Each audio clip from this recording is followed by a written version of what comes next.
Saya sering kalau ngaji cerita, ada ayam jago ketandang mobil, ketabrak mobil, kejet-kejet. Enggak kamu sembelih pun 1 menit lagi pasti meninggal.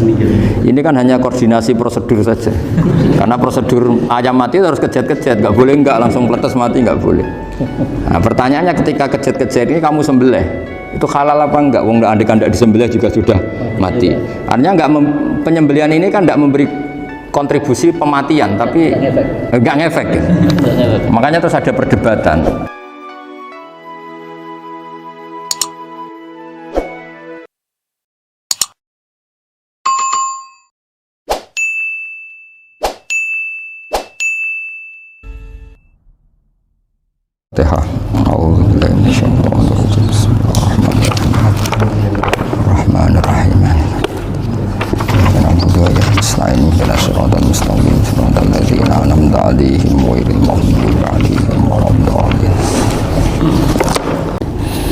Di sini saya ingin terangkan kitab Dzabaih tentang, ya didengerin saja kalau nggak bawa kitab ini, yang takrib sama syarah supaya sampean tahu kenapa harus ada syarah.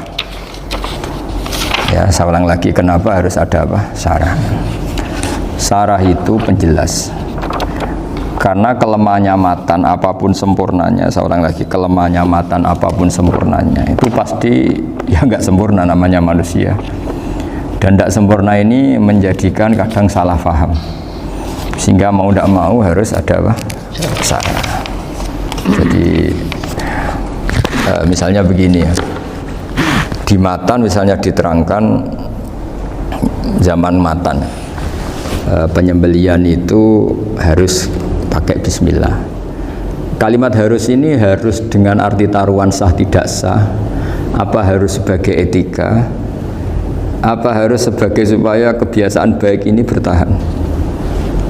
Saya ulang lagi ya, misalnya Pak Arifin dawuh teng jenengan cung nak nyembelih pitik kudu maca bismillah. Kalau kamu memotong hewan harus baca bismillah. Kata harus itu apa artinya syarat sah, sehingga kalau tidak baca tidak sah. Apa keharusan dalam makna etikanya harus baca bismillah. Jadi urusannya hanya apa? Etika atau afdoliyah. Atau kita tidak ingin kultur baca bismillah itu hilang, sehingga barang tidak wajib pun kita wajibkan supaya kultur baca bismillah itu tidak hilang. Nah, Imam Syafi'i itu milih yang tidak wajib, itu hanya urusan etika. Sehingga dzabihatul muslim meskipun nggak baca bismillah, baik secara sengaja maupun lupa, tetap halal ya, tetap sah, tetap halal. Tapi beberapa ulama mengatakan baca bismillah itu wajib dan menjadi syarat sah. Ya kira-kira karena pamit tadi, yang beri nyawa itu Allah, kok apa yang menghilangkan nggak pamit, sudah menghilangkan nyawanya ayam dimakan lagi. Wah, itu selingkuhannya kan pasti marah itu. Selingkuhannya, pacarnya, anaknya, cucunya itu kan marah itu. Tapi kalau pamit yang punya kan enggak. Coba kalau ayam cantik yang pas kamu sembelih itu lanangannya kan mangkel itu. Kalau kebetulan sudah tua kan karep-karepmu kan gitu. Jadi apa? Itu yang tahu syarah. Saya ulang lagi, yang tahu syarah. Karena ini sudah jelimet, sudah jelimet. Sehingga nggak ada kitab matan yang induk kecuali disarahin. Dulu ada kitab namanya Takrib, karangannya Abi Suja. Terus disarai kecil sekali oleh Fathul Qorib, ya, oleh Ibnul Qasim Al-Huzi itu. Terus disarai lagi oleh Bajuri. Jadinya Bajuri itu sudah sarhun ala sarhin warifin, ya, sudah sarhun ala sarhin, bukan sarhun ala matnin tapi sarhun ala sarhin. Nah, kenapa memang kita butuh itu? Saya ulang lagi, kita butuh itu. Nah, kenapa butuh? Ya karena mau tidak mau. Saya ulang lagi, mau tidak mau. Karena matan itu seperti itu. Misalnya matan cerita, yang dikatakan menyembelih itu apa? Ya nyembelih itu ya nyembelih itu memotong hewan. Terus motongnya dari mana? Kalau kamu motong hewan dari mana coba? Dari belakang atau dari depan? Dari mana? Depan misalnya. Pertanyaannya, ketika dari depan itu paling penting terpotong al-hulkum wal mari misalnya. Yang satu majra to'am, yang satu majra ruh, kayak gitu, majra nafas. Tapi andekan dari belakang gimana? Tapi tetap terpotong. Mulai ribet kan? Kalau kubu sebelah kan enak, pokoknya nggak sunnah Rasul seperti itu, nggak mau debat. Tapi kita tidak, cara berpikir tidak gitu. Ini kan status hukumnya halal apa haram ketika ada orang motong hewan dari belakang. Nah, terus kita berdebat kan, mesti berdebat itu mau dibilang haram, nyatanya memenuhi syarat apa tadi pemotongan, hukumnya kena, amarinya kena. Mau dibilang halal, jangan-jangan pitiknya sudah pingsan, sudah mati karena dogrok-dogrok dari belakang. Nah, itu terus ulama debat, kan mungkin juga, ya kan? Pitiknya sudah setengah kena corona, pingsan terus, ya kan? Sudah pingsan terus digorok. Nah seperti ini mau tidak mau kita harus detail. Detail artinya yang dikatakan menyembelih itu apa? Ya nanti tak bacakan tabir-tabir di Bajiria sekaligus ijazah untuk jenengan semua. Saya tadi alhamdulillah ketemu Pak Arifin lama, ngendikan panjang lebar tentang pentingnya ilmu. Yang dikatakan menyembelih adalah mematikan hewan yang hidup dengan kaifiyah syariah. Saya ulang lagi, mematikan hewan yang hidup dengan kaifiyah syariah. Nah kalimat hidup ini mulai masalah. Hidup yang apa? Misalnya ada hewan, saya sering kalau ngaji cerita, ada ayam jago ketandang mobil, ketabrak mobil, kejet-kejet, enggak kamu sembelih pun 1 menit lagi pasti meninggal. Ini kan hanya koordinasi prosedur saja. Karena prosedur ayam mati harus kejet-kejet, enggak boleh enggak langsung peletes mati, enggak boleh. Nah pertanyaannya ketika kejet-kejet ini kamu sembelih, itu halal apa enggak? Wong andai kan enggak disembelih juga sudah mati. Artinya enggak penyembelihan ini kan enggak memberi kontribusi pematian, tapi enggak ngefek gitu. Makanya terus ada perdebatan, ada hayatun mustaqirrah, ada hayatun ittirariyah, ada harokatu masbuh. Itu kalau enggak sarah enggak bisa. Lalu pertanyaan nakalnya begini, saya itu betul pernah ngalami itu. Ayam jago itu kan mahal, apalagi kalau Bangkok kan. Saya pas jalan-jalan sama anak saya, sama jalan-jalan mau ke pasar itu di pertolongan tuwer mak. Gus sih halal tau ora? Karena tanya orang awam, halal kata saya gitu. Padahal andai kan tidak disembelih ya pasti mati. Suatu saat ada yang mengkonfirmasi lagi. Saya bilang kalau kiai ya tidak pantas makan ayam gitu, tapi kalau kamu tidak kiai ya pantas saja. Daripada rata halal lo gremeng eman kan ribet. Nah sebetulnya itu dalam mazhab Syafi'i itu tidak halal karena dia sudah tidak punya hayatun mustaqirrah.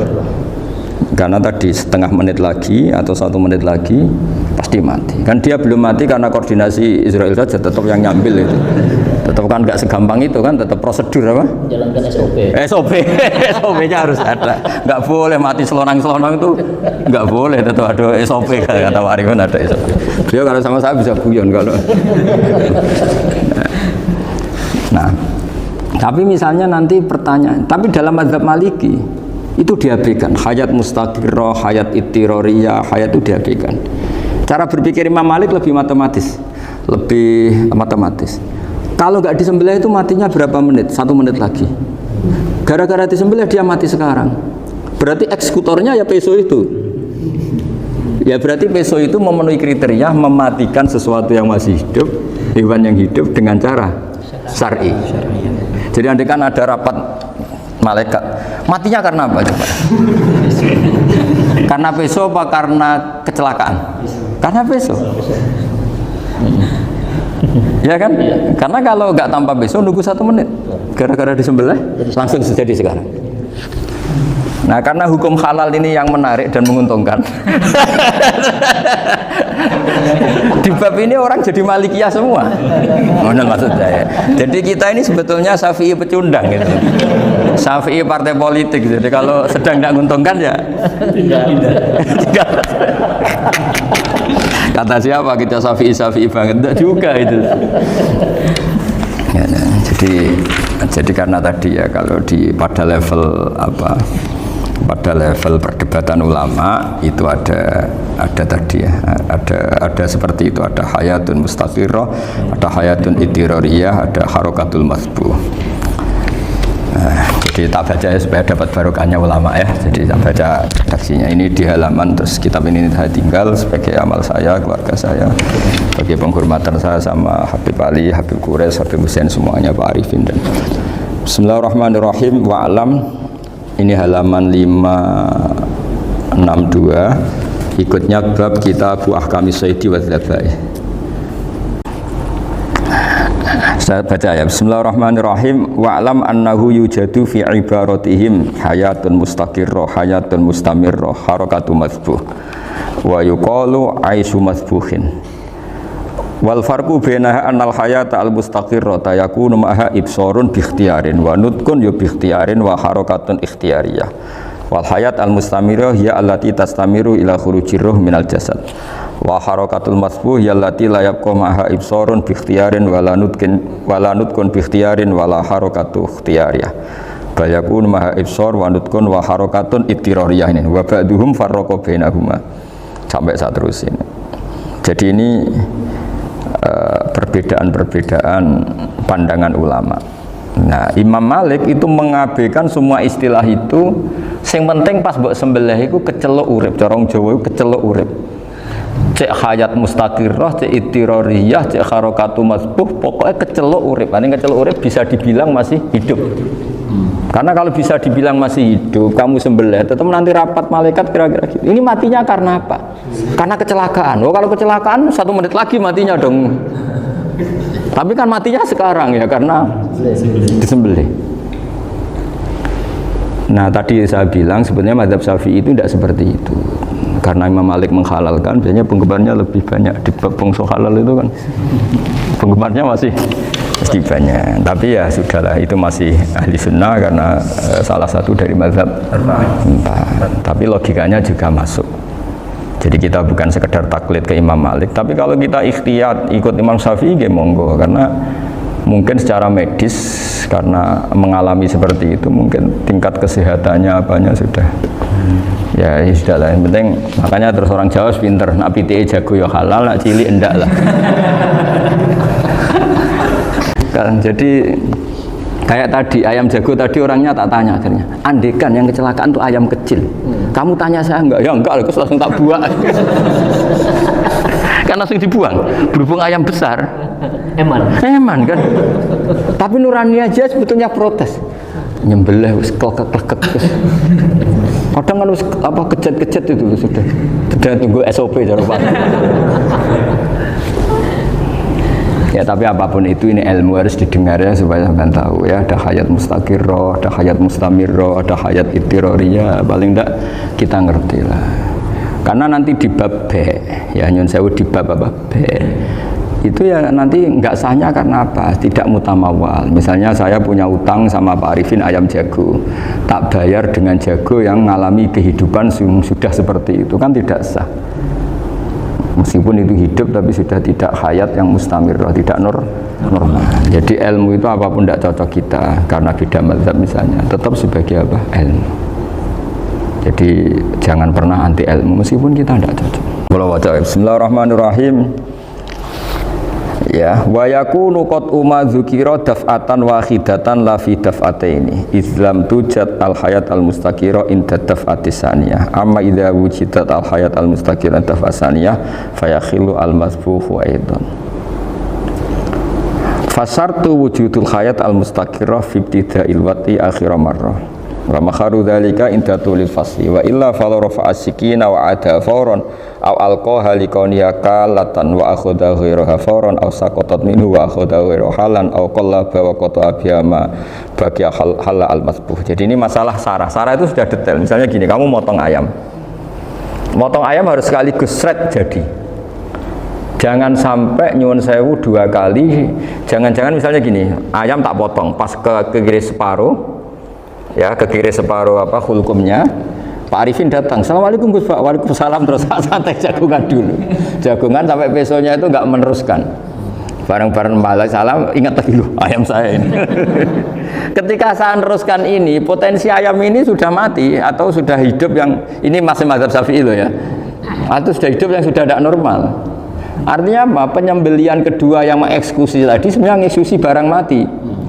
Yang penyembelian pertama tidak bisa dikatakan penyembelian karena tidak sampai mati. Penyembelian kedua berstatus setengah mati. Nah, kalau seperti itu maka haram. Kecuali itu dilakukan secara fauran. Fauran dicontohkan nyembelih ternyata pesunya kedul terus ngambil yang lain, tapi foron langsung atau terjatuh ngambil langsung. Nah, itu boleh karena ditoleransi. Tapi kalau kalam ajnabi kata tadi mohon Pak Arifin, seperti Pak Arifin, alhamdulillah sih, jaminan mau rawuh dari ayamnya asem mana? Ini harus sebar. Ini orang ngawur betul. Jadi, lah itu sarah. Bicara sampai detail itu sarah. Jadi ada sekian kemungkinan. Jadi ya, jadi termasuk yang diandaikan apa?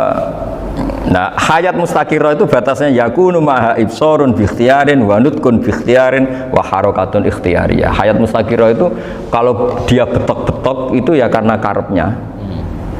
Maksudnya gini, gamane cara roh pitik wedok engkek ya sik karepe dhewe. Cara dia melihat peso itu karepe ya masih lari. Jadi misalnya ada ayam. Ayam kita sembelih baru luka sedikit. Belum sampai andekan dibiarin ya mungkin suatu saat sembuh, luka. Terus melihat kamu lari ketakutan karena kamu dianggap gladiator, killer lah. Nah itu berarti punya hayat mustaqirah. Tapi sudah kalau kamu sembelih karek ngeriwit, roh kue serawedi, ya kan? Mau demo ya sudah nggak berkutik, ya dia berarti tidak punya hayat mustaqirah gitu. Ya batasannya itu coro. Nah, dalam mazhab Syafi'i syarat sahnya penyembelihan harus hewan itu punya hayat mustaqirah. Nah ini sarah ya, jadi sarah itu lebih jelimet. Nah makanya kenapa tidak boleh nyembelih pakai yang tumpul Mas Nafis? Takutnya ayamnya itu ngalami dohtoh atau kayak ditekek. Misalnya sama nyembelih pakai peso tumpul, ini kini ketekek, takut. Kan dia misalnya ayamnya jantungan, roh peso wis setruk kan, udah gitu ketekek. Nah itu mati dulu pasti itu. Siksa. Jadi pas diongok-ongok ini sudah mati. Jadi nanti kalau di akhirat, sepertinya saya sudah mati loh, ngawur. Wah apalagi nganggo keris naga sosro, wah itu sudah gereng sakti kan, diginikan tok sudah mati kan. Makanya bahaya nyembelih pakai keris-keris sakti karena sebelum terpotong sudah mati saking saktinya apa? Keris itu misalnya gitu. Baru nempel. Makanya nanti suatu saat ada pertanyaan ini, boleh enggak nyembelih ayam orang yang rainya itu sangar? Wah itu haram, kena. Oh itu mesti mati dulu. Kumisen tatonan apa? Algojo. Iya kayak algojo. Ayamnya jenis apa? Stroke ya? Jenis penakut. Pas mau disembelih gitu, tidak mati. Jadi hati-hati ya nyembelih ayam. Jadi kalau orang kampung Pak Arifin ya, orang kampung mudin kampung. Mungkin kalau orang kota sudah nyuwun sewu gak peduli. Kalau orang kampung itu apa itu Pak Arifin? Kalau nyembelih jago itu sampai apa itu? Ilatnya dikeluarin dong. Oh iya apa ya? Iya karena takutnya katanya beberapa yang kaget itu kelek apa? Ketelan. Iya ketelan ya. Itu ya ada kearifan gitu, tapi ya terlalu ya menyiksa ayam. Tapi memang potensi katanya Pak Arifin. Katanya yang ahli-ahli itu ya. Jadi kalau dia jago ya mau disembelih, saking takutnya itu. Kalau orang Jawa kalau takut kan yang ngelek idu ya. Orang Jawa loh ya. Itu kalau orang takut kan kadang apa kayak. Nah ayam itu nak ketakut. Kadang ininya terus apa? Lidahnya masuk. Akhirnya pas disembelih ini nggak kena. Nah, makanya terus banyak mudin yang punya ikhtiar tadi. Pernah lihat Bapak yang ayam jago itu? Ilatnya dikeluarin. Ya, itu ya tidak wajib, cuma tidak bisa kita salahkan. Tapi kata penyembelih yang lain tak tanya eksekutor yang lain, pokoknya rodok dipenek Gus. Iku seraiso. Saya belum pernah nyembelih ayam karena ini kan selain nggak profesi saya juga nggak mentolonan saya. Tapi ini beberapa kefiah yang penting kita tahu ilmunya. Yang paling pokok itu qatul khulqum wal mari. Ya kira-kira dalan sing dienggo nafas sama dienggo makanan tadi. Ya tapi itu tadi caranya semua itu harus mengalami atau masih punya hayatun mustaqirah. Nah, takutnya dalam konteks nyembelih yang apa tadi? Saya bilang separuh tadi. Itu jamnya normal enggak, itu sudah jam 11 ini? Jam 10. Cepetan juga. Oh, jam mati almarhum itu. Itu enggak halal disembelih, itu sudah maitah ya. 10, 13, 10, 14 kan. Iya ya. Ya makanya saya bingung lihat jam. Ya jadi itu Pak Wafa ya, pentingnya sarah itu seperti itu. Matan itu kan asal nyembelih saja, tapi di sarah diterangkan jangan hanya nyembelih, yang disembelih harus ada hayatun mustaqirrah, karena dikatakan penyembelihan adalah menghilangkan nyawa dengan cara yang syariah. Nah, kalau nyawanya saja sudah hilang bukan nyembelih gitu. Nah, potensi itu ada ketika jago kamu sembelih pakai yang tumpul. Ini ada doktoh. Loh, hewan itu juga kayak manusia loh, karena punya hati. Ketika takut saja mati. Nah, takutnya ulama kan ini ngalami doktoh. Kayak orang ditekek kan mati kan. Ditekek kaget. Contoh gampang gini. Orang ditekek perempuan kemungkinan mati itu kecil. Karena murni hanya ngalami pernafasan. Tapi nak ditekek wong gagah tatonan kan terus dua reaksi tubuh. Takut sama gak bisa bernafas. Itu kan lebih cepat apa? Mati. Kira-kira kan gitu. Lah ini sudah takut dongok-dongok itu kan nyiksa. Paham ya? Nah, jangan-jangan ayam yang kita sembelih mau wis wedi dongok-dongok mati duluan gitu. Nah, makanya terus kata musannaf kalau bisa itu wa yakunu madzukira bidafatin wahidah. Kalau itu usahakan sekali jadi. Tapi itu bukan berarti syarat sahnya harus sekali jadi. Kira-kira karena tadi gak kebayang kan kalau baru separuh tak Assalamualaikum Gus Pak, Waalaikumsalam Pak Arifin, sebuti kabarnya. Baru itu terus ingat diteruskan lagi. Kemungkinan ini sudah mati apa? Nah, makanya ya tapi lagi-lagi ini sarah ya, tak baca bismillahirrahmanirrahim wa yakunu qad umadzukira daf'atan wahidatan la fi daf'ataini fa innahu yahrumul masbuh hina idin. Kalau dua kali, tapi dua kali maksudnya yang satu kali ini mengakibatkan kematian. Dikatakan penyembelihan belum sempurna, dikatakan hidup toh nanti pasti mati, berarti tidak mengalami hayatun mustaqirrah. Paham ya? Jadi ini semoga dapat barokah dari para ulama.